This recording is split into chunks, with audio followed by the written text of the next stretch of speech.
Қайырлы күн достар. Менің есімім Гүлзира. Мен сіздермен өзіме көмектескен бір амалды айтқым келіп отыр.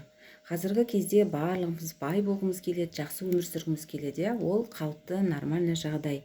Енді ол үшін не істейміз?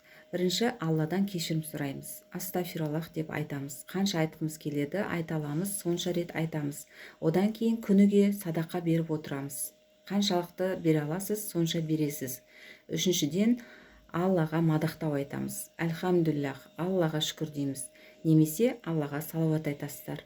Ең оңай салауат Аллахумма салли аля Мұхаммад уа аля али Мұхаммад.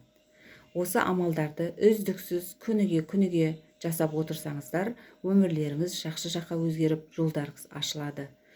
Себебі мен өзім осыны тәжірибемнен өткіздім. Аллаға шүкір, өмірім жақсы жаққа өзгеріп, күтпеген сыйлықтар болып жатыр.